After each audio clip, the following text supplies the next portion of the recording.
प्यारे साथियों नमस्कार, स्वागत है, अभिनंदन है आप सभी लोगों का आपके प्यारा सा स्टडी प्लेटफॉर्म साइंस संग्रह बिहार बोर्ड पे।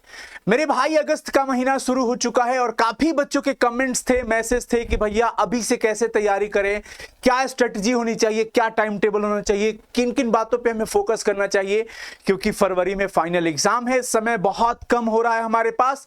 कैसे हम टाइम मैनेजमेंट वगैरह करें, पढ़ने का एग्जैक्ट क्या तरीका होना चाहिए, किस तरह के क्वेश्चन को पढ़ें, किसको न पढ़ें, ये सारी चीजें मेरे भाई आज के इस वीडियो में मैं आपके साथ शेयर करने वाला हूं।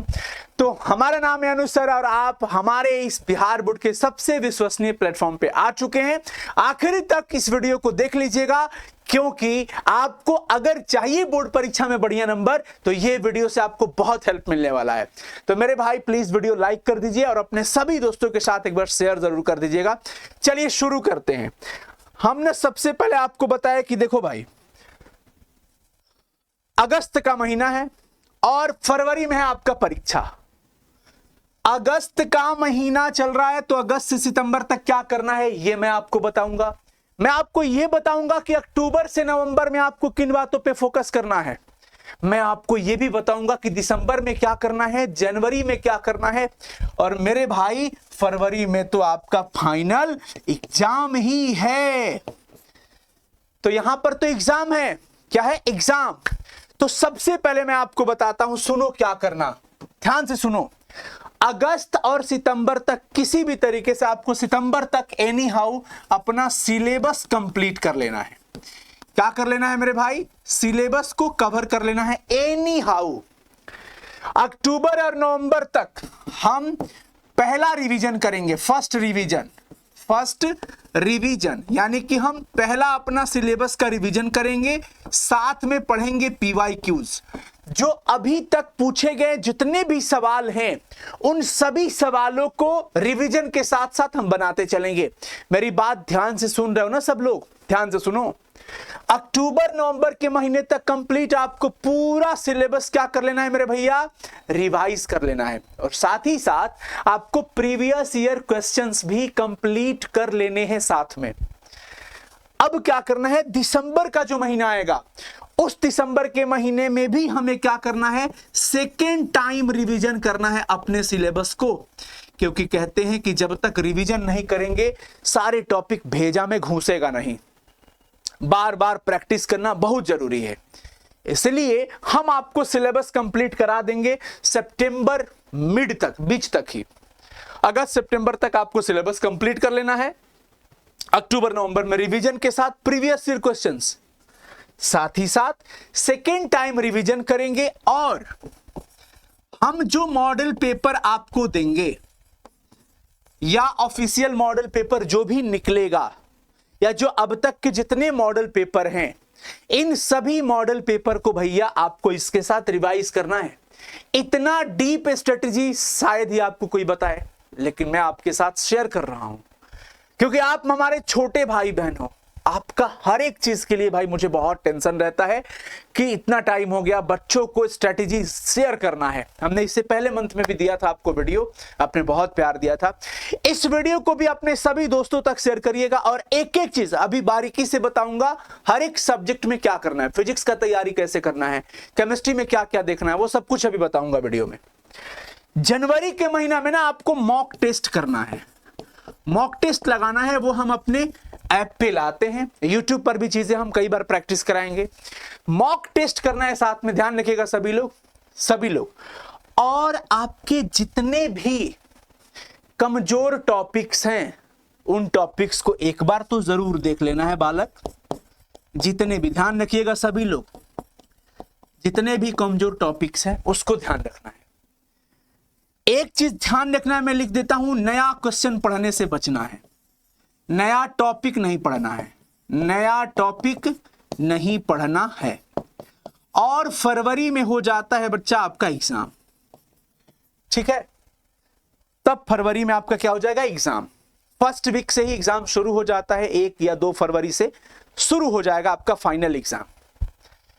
तो ये हमने आपको मंथ वाइज बता दिया कि अगस्त से लेकर के जनवरी तक का रोड मैप क्या होना चाहिए, किस तरीके से हमें चीजों को फॉलो करना है। ठीक है बालक, यहां तक क्लियर है। अब मैं आपको बताता हूं कि सुनो बेटा, अगर आप साइंस स्ट्रीम से हो भैया तो आपका सब्जेक्ट फिजिक्स होगा, केमिस्ट्री होगा, मैथ या बायो होगा, हिंदी होगा, इंग्लिश होगा। हो सकता है इसके बदले और कुछ लैंग्वेज में आपने लिया हो, किसी का उर्दू वगैरह भी रहता है, मैथिली वगैरह भी रहता है, आप उसके हिसाब से सेट कर लेना। अब आइए मैं सबसे पहले आपको फिजिक्स में बताता हूं कि पता फिजिक्स में ना आपको ये 3 चीजों पे फोकस करना है।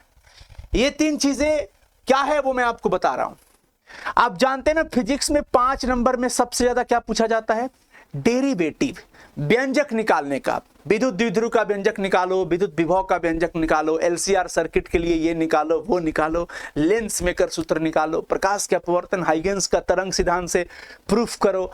ये सारी चीजें, इन सब पे लगातार आपको फोकस करते रहना है मेरे भैया। इन सभी चीजों पे लगातार फोकस करना है। जितने भी डेरिवेटिव हैं, इन सारे डेरिवेशन को रोज प्रैक्टिस करो। अब आप रोज सारे डेरिवेशन तो नहीं कर सकते। अगर 25 डेरिवेशन है तो 25 डेरिवेशन रोज नहीं करेंगे, पर डे 4-5 तो बनाएंगे। ऐसे ही एक हफ्ता लगातार बनाएंगे, फिर अगले हफ्ता फिर लगातार बनाएंगे, फिर अगले हफ्ता लगातार बनाएंगे। आप इतना बार बना लोगे भैया, इतना बार उसको प्रैक्टिस कर लोगे ना कि वो आपके दिमाग में बैठ जाएगा। अब सोचिए 5 नंबर में वो सवाल पक्का पूछेगा, इन्हीं सब में से आएगा। चाहे लेंस मेकर आ जाए, चाहे एलसीआर या एलआर सर्किट के लिए आ जाए चीजें, चाहे विद्युत द्विध्रुव के लिए आ जाए, विद्युत क्षेत्र की तीव्रता के लिए आ जाए, जो भी चीजें हैं जो आप फिजिक्स में पढ़ते हो, वो सब आप जब बार बार प्रैक्टिस करोगे ना, तो सोचो आप अगर 10 बार लगातार उसको बनाए जा रहे हो तो आपका क्या होगा? प्रैक्टिस स्ट्रांग हो जाएगा। वो चीजें आपके दिमाग में बैठ जाएंगी। अब दूसरा चीज कि ना आपके पास फॉर्मूला चार्ट होना चाहिए फिजिक्स का। अब आजकल तो भैया एआई का जमाना है। अगर आपके पास नहीं है फॉर्मूला चार्ट तो तुरंत से एआई से मांग लो कि भैया हमें क्लास 12 का कंप्लीट फिजिक्स का एक जगह पे फॉर्मूला का पीडीएफ बना के दे दो, वो दे देगा आपको। ये मैं आपको बता रहा हूं खुल के।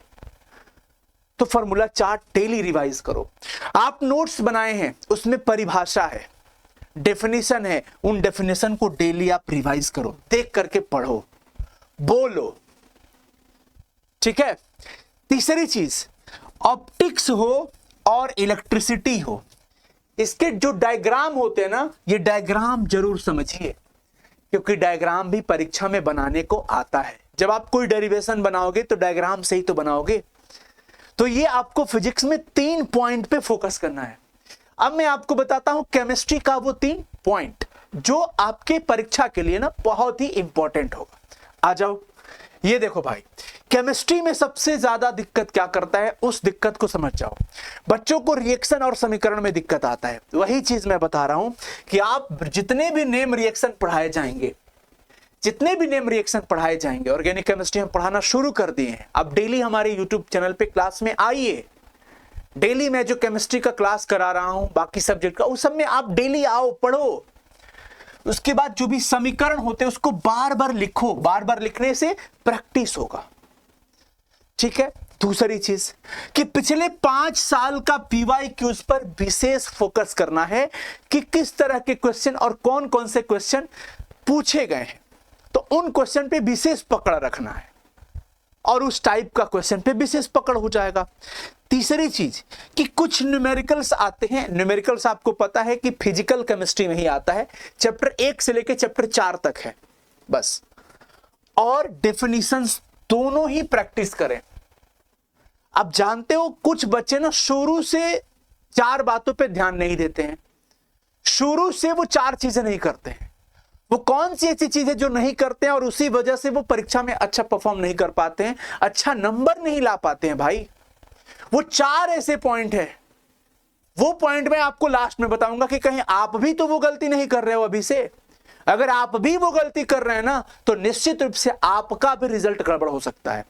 इसलिए आज सजग करने आया हूं, समझाने आया हूं। फिलहाल बायो में देखिए क्या करना है, डायग्राम खुद बनाना प्रैक्टिस करिए। सिर्फ किताबों की डायग्राम देख करके मन ही मन मत सोच लीजिए कि ओहो ये तो बन जाएगा, नहीं, बना लो, 1-2 बार प्रैक्टिस कर लो।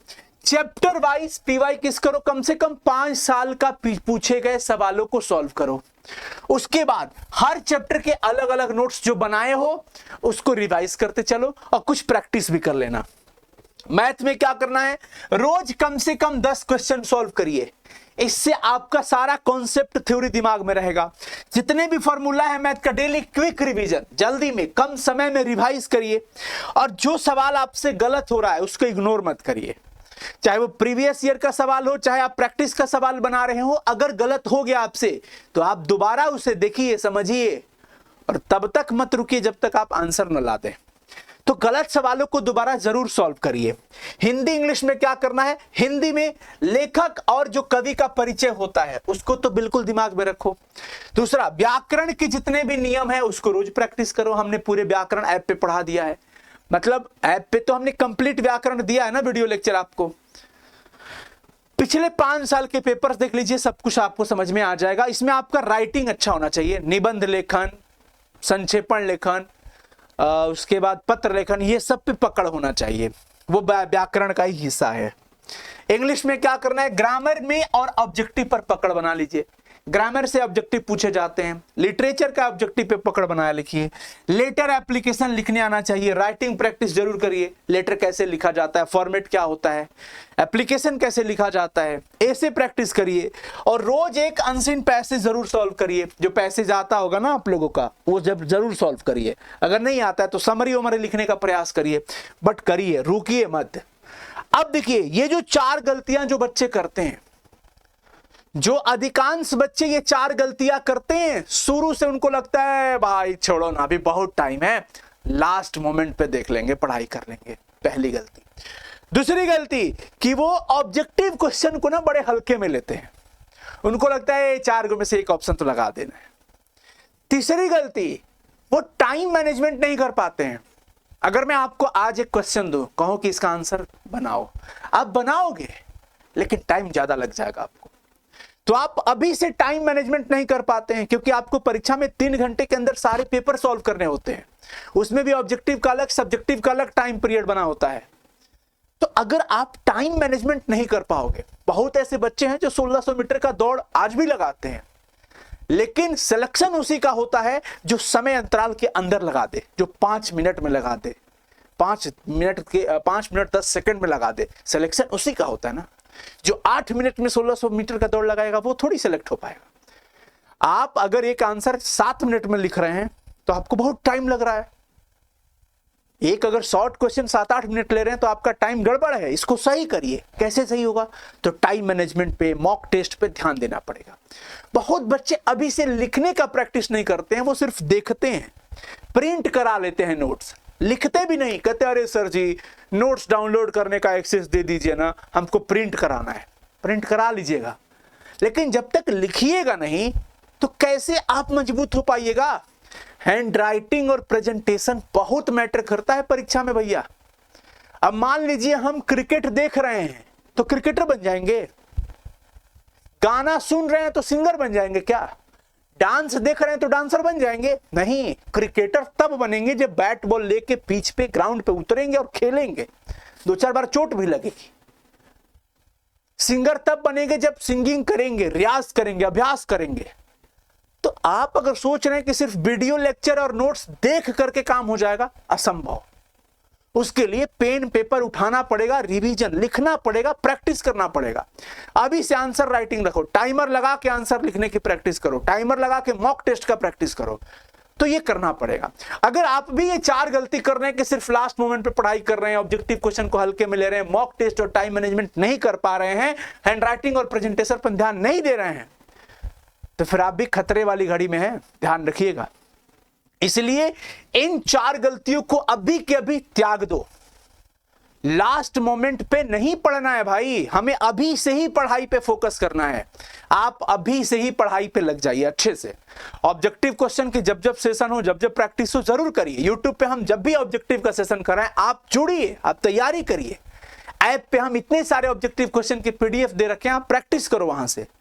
फ्री टेस्ट हमने दे रखा है, चैप्टर वाइज टेस्ट दे रहा है, मॉक टेस्ट लगाइए वहां से, सब कुछ करिए ना। टाइम के हिसाब से टाइम मैनेज करिए वहां पे। हैंड राइटिंग नोट्स बनाइए, जो परिभाषा आपको दिया जाए होमवर्क पढ़ाइए, उसको बनाइए, उसको सॉल्व करिए। तब मेरे भाई आप बहुत तगड़ा कर पाओगे, समझो भैया। तो ये रहा आपको मैंने पढ़ाई का तरीका बता दिया। अब मैं आपको यह बात बताऊंगा कि भैया बड़े भाई होने के नाते समय पे सोना है, समय पे उठना है। जब पढ़ने का मन करे पढ़िए, इसका कोई सीमा नहीं होता, कोई समय नहीं होता कि भैया रात को ना पढ़ो, सुबह को पढ़ो, सुबह को ना पढ़ो, रात को पढ़ो, दोपहर, कुछ नहीं। जब जी में आए, जब पढ़ने का मन करे पढ़िए, दबा के पढ़िए, खूब पढ़िए। नींद कम से कम 6 घंटा जरूर लीजिएगा, यह स्वास्थ्य के लिए बहुत जरूरी है।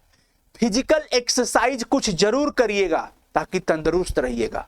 आधे घंटा सुबह या शाम मेडिटेशन जरूर कर लीजिएगा ताकि एकाग्रता बढ़ जाए।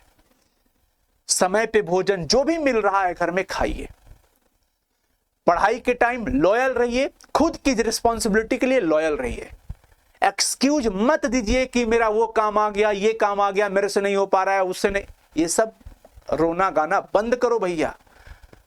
कब तक चलेगा ये सब? पापा उधर उम्मीद लगा के मेहनत कर रहे हैं कि हमारा बेटा बेटी पढ़ के बढ़िया करेगा, अब दुख दूर हो जाएगा। मम्मी दिन रात इसी उम्मीद में लगी हुई है। माँ बाप के सपनों को पूरा करने का हमारा एक सबसे बड़ी जिम्मेवारी है, तो हम अपने कर्तव्यों के प्रति लॉयल रहें। हमारी खुद की अपनी अकाउंटेबिलिटी होनी चाहिए, हमारी एक रिस्पॉन्सिबिलिटी, जिम्मेवारी है हमारे ऊपर। तो हमारी जो जिम्मेदारी दी गई है हम उसे बेहतर से करेंगे, बढ़िया से करेंगे। मैं उम्मीद करता हूं मेरे सभी छोटे भाई बहन मेरी इस बात को फॉलो करेंगे। आप सभी लोग अगर मेरी बात से सहमत हैं और अभी से तैयारी के लिए लगने जा रहे हो तो लिखो कि भैया लेट्स स्टार्ट। तैयार होते हैं अब और शुरू करते हैं तैयारी। तो भैया कमेंट में जरूर लिखिएगा, भैया लेट्स स्टार्ट, मैं तैयार हूं, I am ready to move. जरूर लिखिएगा। कुछ भी वीडियो कैसा लगा ये भी बताइएगा और शेयर करिएगा अपने सभी फ्रेंड्स तक। उम्मीद करूंगा कम से कम 500 प्लस कमेंट तो कम से कम होगा इस वीडियो पे, और ये प्यार आप जरूर दोगे। ऑल द बेस्ट मेरे भाई, थैंक यू सो मच। आपका भाई सदैव आपके साथ रहेगा। इसमें जितना भी हो सके मैं आपकी हेल्प करूंगा, जितना हम सक्षम होंगे उतना आपकी मदद करेंगे। बस आप आगे तो आओ, शुरू करो पढ़ाई करना। ये वीडियो सिर्फ इसलिए नहीं है कि हमें अगस्त से वीडियो बना के इतने व्यूज ले लेने हैं, कोई मतलब नहीं है मुझे इस चीज से।